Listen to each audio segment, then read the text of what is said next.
Imagine being attacked in the dark, every breath stolen by fear, every second screaming that this is the end.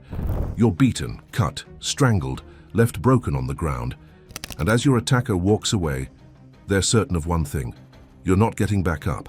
But then you do. You open your eyes, you move. Against every odd, you survive. Survival doesn't end with a heartbeat. It begins with a story. And on an empty stretch of highway, a young girl climbed into the wrong car. Mary Vincent and Lawrence Singleton. Mary Vincent was 15 years old in 1978, standing on the side of a California road with her thumb out, desperate to get home. A blue van pulled over. The driver was Lawrence Singleton, a middle-aged man who looked like any other helpful stranger. He smiled, said he had a daughter of his own, and promised Mary a safe ride. But once she was inside, everything changed. Hours into the drive, Singleton's tone shifted. He pulled off the road, assaulted her, and when Mary begged to be released, he answered with something far worse. He dragged her into the wilderness and told her he was going to set her free. Instead, he picked up a hatchet. With chilling precision, Singleton severed her right arm just below the elbow. Then, he cut off the left. Mary fell, bleeding and screaming, as Singleton stuffed her into a culvert, leaving her broken body to die. For him, it was over. No one survives that, but Mary did. She pressed her severed arms into the dirt to stop the bleeding. She clenched her jaws against the pain, and somehow she found the strength to crawl and walk for nearly 3 miles, naked, mutilated, and nearly unconscious, until she reached a highway. Covered in blood, she waved down a passing couple who rushed her to safety. Mary Vincent lived, and in court she pointed at her attacker with the stumps of her arms, the ultimate witness Singleton never expected.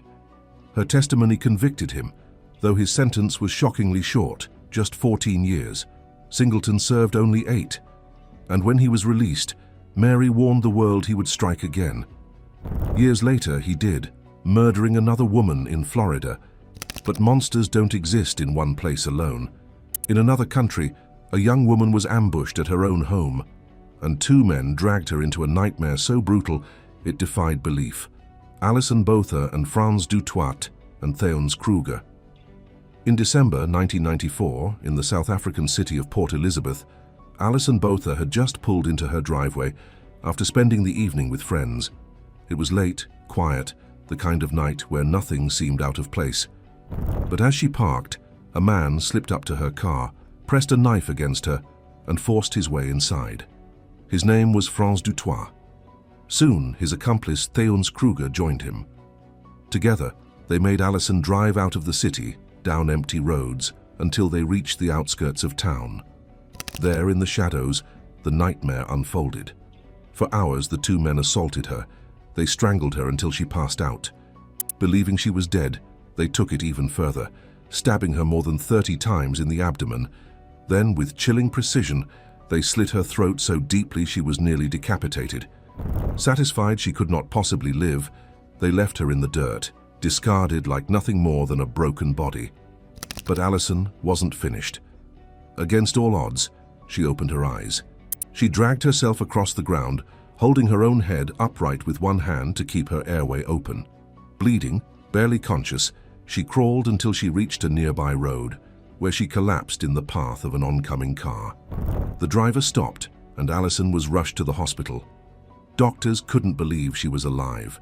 30 stab wounds, a severed windpipe, a slashed jugular, and yet she clung to life, long enough to testify against her attackers. Both men were sentenced to life in prison, undone by the woman they thought they had silenced. Alison Botha's survival became legendary, not just in South Africa, but across the world.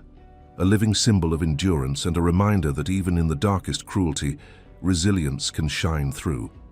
And she was not the only one, because in another part of the world, years later, a young woman would climb into a car with a stranger, only to find herself trapped in the hands of a killer who thought no one would ever hear her story again.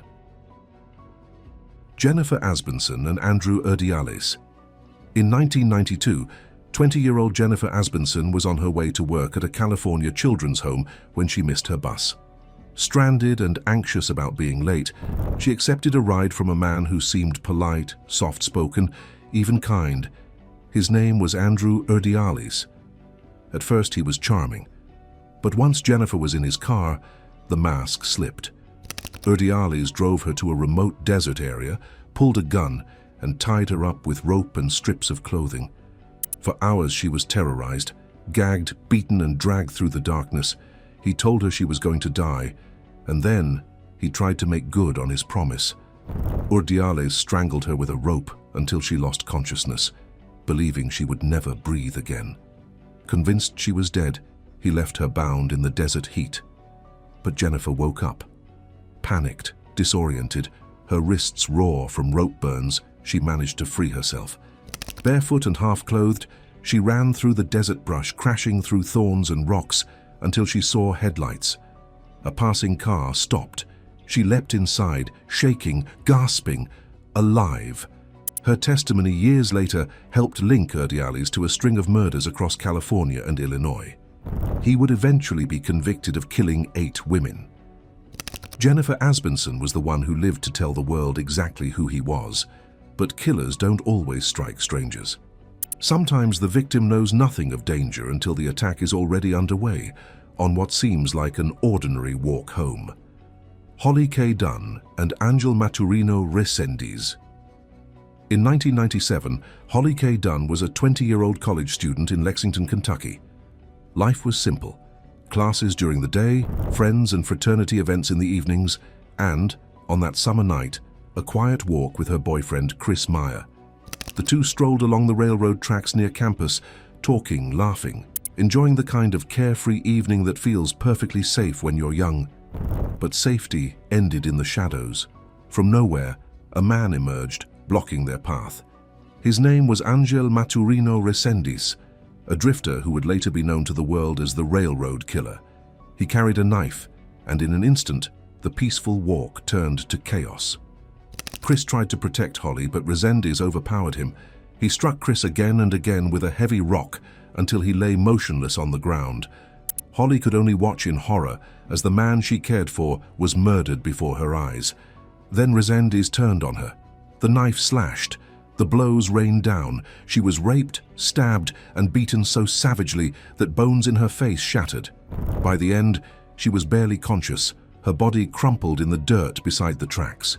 To him, she was finished, just another victim added to the trail of bodies he was leaving across the United States. Certain she was dead, he walked away into the night. But Holly wasn't gone. Somehow, through the haze of pain and blood, she forced herself to move. Inch by inch, she crawled into the brush, dragging her broken body until she found herself at the edge of a nearby neighborhood. She staggered to the closest house, collapsed on the doorstep, and knocked until someone opened the door. Help finally arrived. Doctors were stunned she had survived. Her injuries were catastrophic: a fractured jaw, deep stab wounds, and permanent scars that would never fade.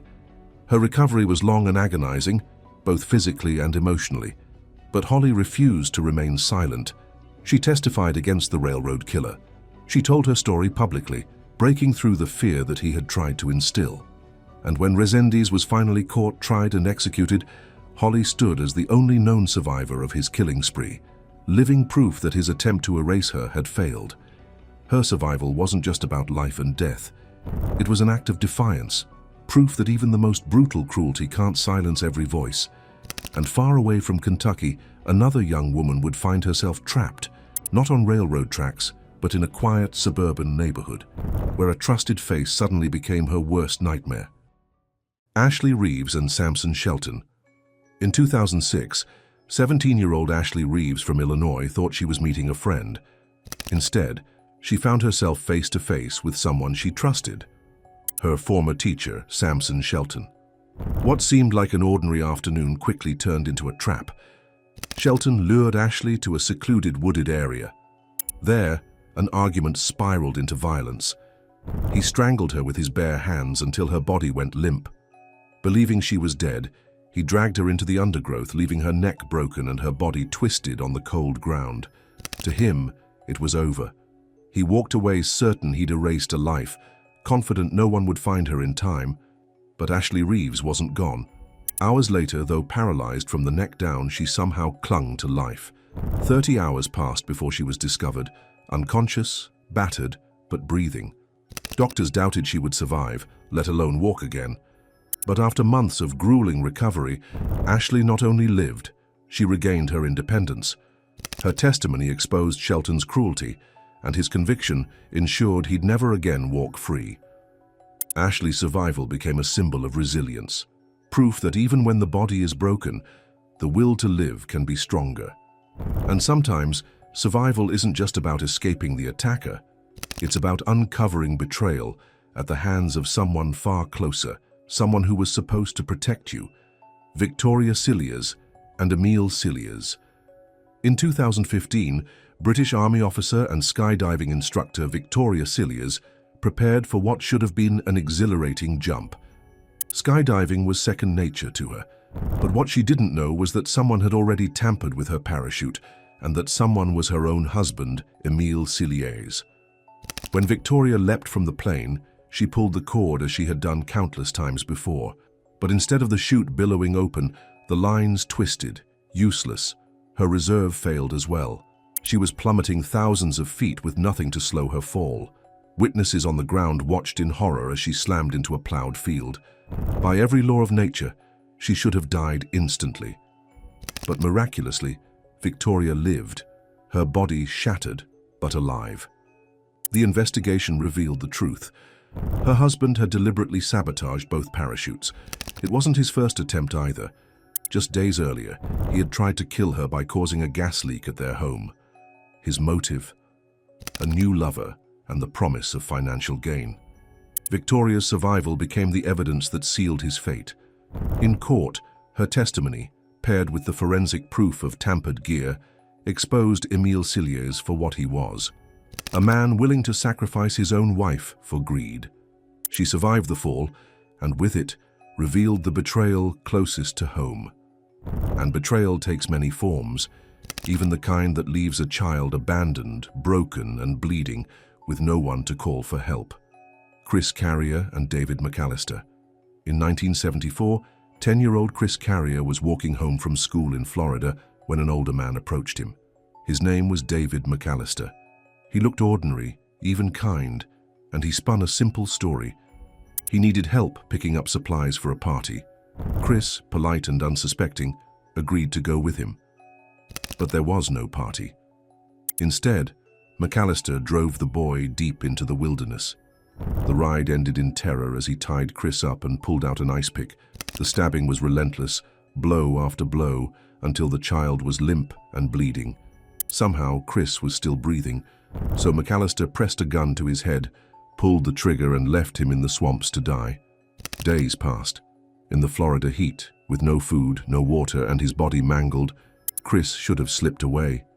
His left eye was destroyed, his small frame riddled with wounds, but he didn't give up. Against every imaginable odd, he woke up. Weak, half-blind, but alive, he crawled through the brush until finally, a passing driver spotted him and rushed him to safety. Survival was only the beginning. The attack left Chris with permanent scars, physical and emotional. But as he grew older, his story took a remarkable turn. Years later, investigators identified David McAllister as his attacker. By then, Chris was a man. He carried the trauma of what had been done to him, but he also carried something unexpected: forgiveness. Instead of anger, Chris chose compassion. He visited McAllister in a nursing home before his death, not to curse him, but to offer peace. Few could imagine such a response after so much pain, but for Chris Carrier, survival was not just about living, it was about choosing how to live. His story wasn't only about escaping violence, it was about proving that grace can exist even in the aftermath of cruelty. But not every survivor chooses forgiveness. Some are left with only the memory of a stranger's blade in the dark and the fight to make it out alive. Donna Ongsiako and Brennan Doyle. It was a quiet summer night in 2013 when 52-year-old Donna Ongsiako settled into her New Jersey home. The house was calm, her teenage daughter was out with friends, and Donna was enjoying the rare stillness of an evening alone She had no idea that outside danger was moving closer and that her home was about to become the scene of a nightmare. The door creaked. A shadow slipped inside. It wasn't a burglar. It wasn't someone she knew. It was 16-year-old Brennan Doyle, dressed in black, a knife clutched in his hand, a boy, barely old enough to drive, but carrying a violence that would soon scar Donna's life forever. Without a word, Doyle lunged. The knife flashed, slashing and stabbing as Donna fought desperately to defend herself. The struggle was fierce, chaotic, and terrifying. She was stabbed again and again, her body weakening with every wound. Finally, Doyle left her bleeding on the floor, convinced she would never rise again. But Donna refused to die. Summoning every ounce of strength, she pulled herself across the blood-slick floor and out the door. Each movement left a trail behind her, marking the battle she was still fighting. She crawled through her yard, pounding on a neighbor's door until someone opened it. The sight was shocking. A woman drenched in blood but still alive, refusing to surrender. Paramedics rushed her to the hospital, where doctors worked furiously through the night. Somehow, Donna survived. The physical scars would remain, but even deeper was the question that haunted her. Why? In court, the answer came out. Brennan Doyle wasn't after money or revenge. He had no personal grudge. He admitted he wanted to know what it felt like to kill, an attack carried out for nothing but thrill. Justice came with his conviction, but Donna's survival meant more. She stood in the courtroom not as a victim who had been erased, but as proof that even when death seems certain, the human will can overcome the unthinkable. But not all survivors find their attacker to be a stranger. Some recognize the face immediately, only realizing too late that they're staring into the eyes of a killer. Kathy Kleiner Rubin and Ted Bundy. In January 1978, the Chi Omega sorority house at Florida State University was still.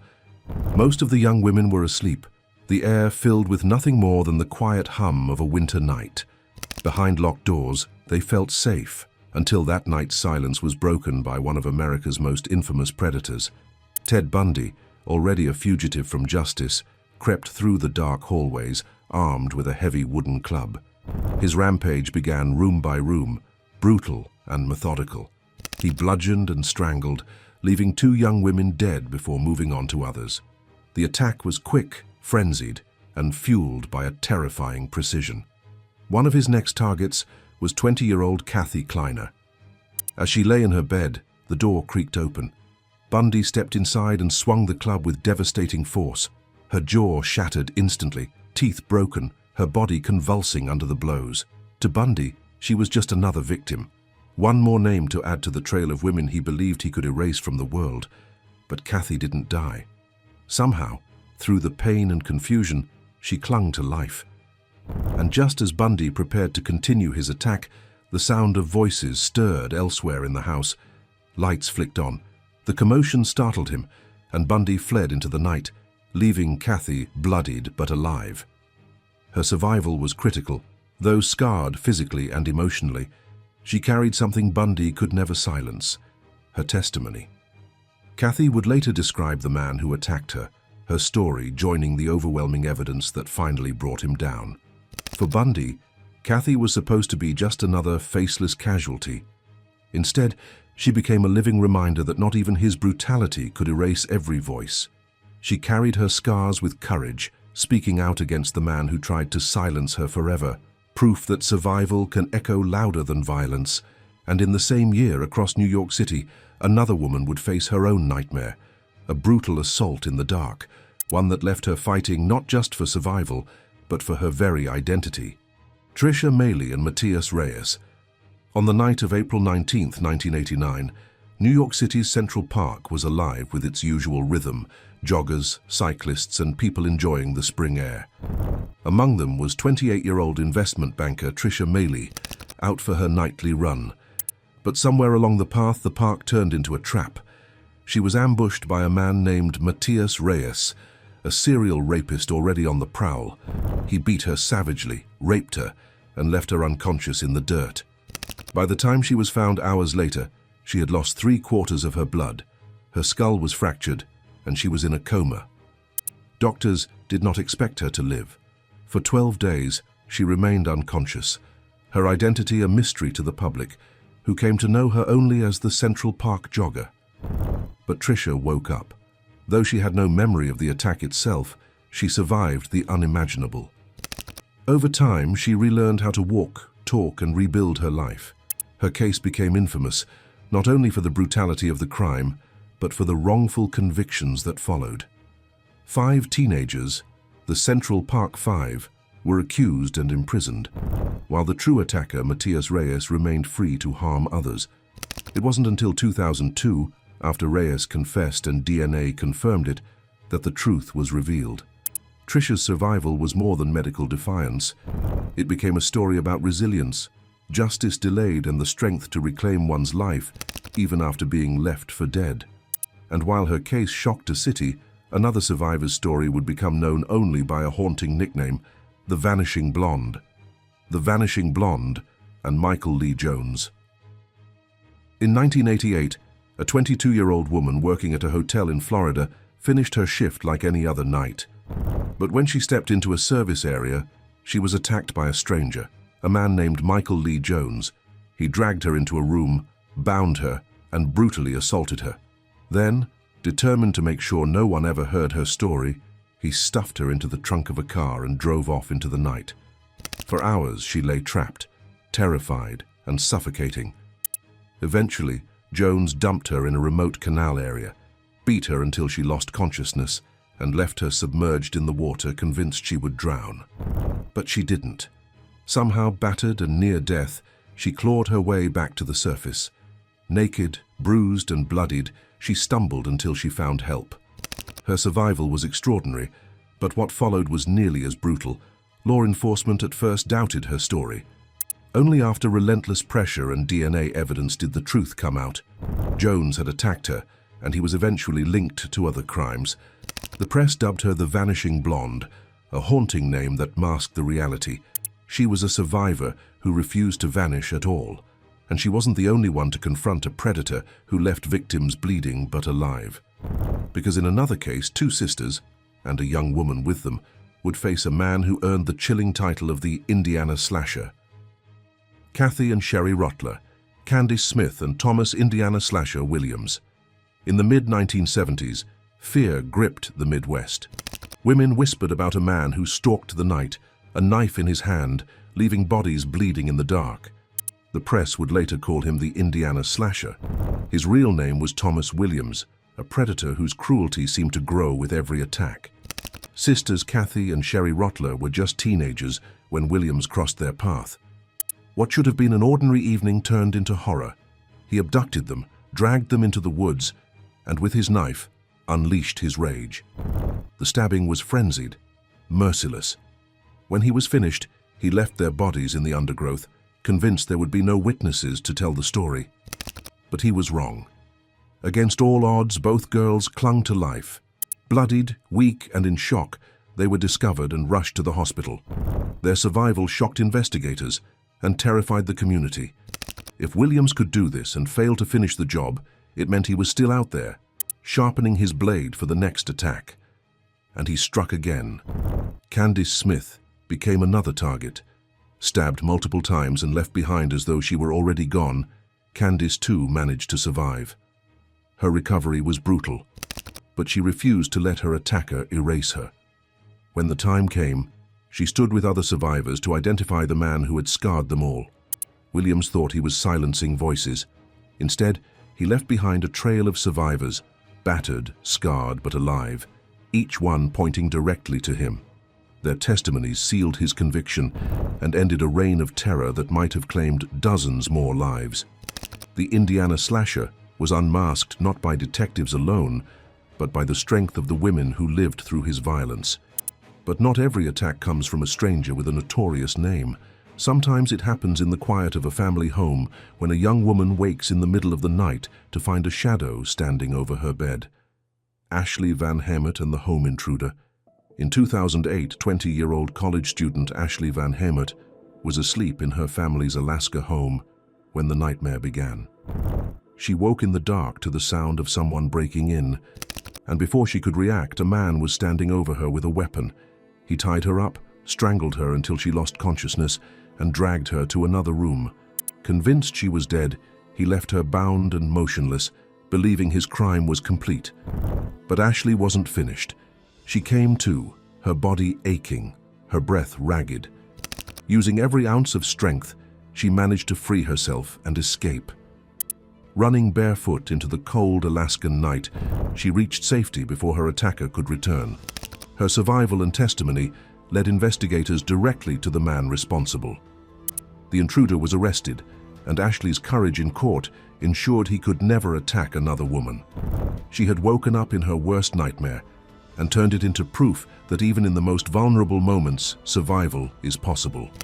And thousands of miles away, another young woman would face a predator whose cruelty took on a terrifyingly ritualistic form, a serial killer who targeted children in ways too dark to imagine, Maria Viricheva and Anatoly Slivko. In the Soviet Union of the 1970s, parents warned their children about strangers, but no one suspected that a respected youth leader could also be a killer. His name was Anatoly Slivko, and behind his carefully built reputation, he was luring children into experiments that turned deadly. One of his victims was a 16-year-old girl named Maria Viricheva. Slivko approached her with an unusual request. He wanted her to help him in what he claimed was a scientific study about survival. He promised payment, told her it was safe.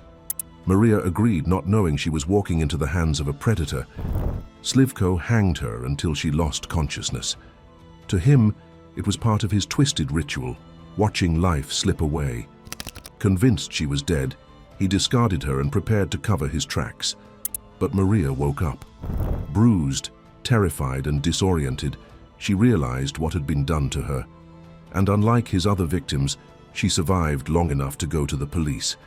Her testimony would later become one of the crucial pieces of evidence exposing Slivko as a serial murderer who had killed at least 7 young boys in similar staged experiments. Maria's survival cracked open the facade of a man who had hidden his crimes for years.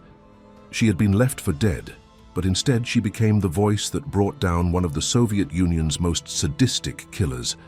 And years later in America, another young woman would survive her own encounter with a roaming predator, a drifter whose crimes spanned across state lines. Fabienne Witherspoon and Tommy Lynn Sells. In April 1992, 20-year-old Fabienne Witherspoon was living in South Carolina when a stranger appeared at her door. He introduced himself as Tommy Lynn Sells, a drifter who claimed he needed food and a place to clean up.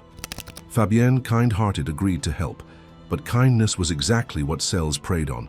Once inside, his true nature erupted. He attacked Fabienne viciously, stabbing her more than 15 times. When she fought back, he beat her and tried to strangle her, leaving her for dead on the floor of her own home. To him, it was over. Another victim silenced. But Fabienne wasn't finished. Though bleeding and barely conscious, she managed to crawl to safety, where help reached her in time. Her survival didn't just save her life, it unmasked a killer. Tommy Lynn Sells would later be linked to at least 22 murders across the United States, possibly many more.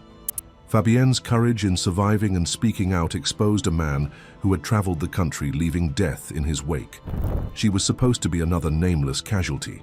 Instead, she became the survivor who helped reveal one of America's most prolific serial killers. And in that way, Fabienne's story isn't so different from all the others.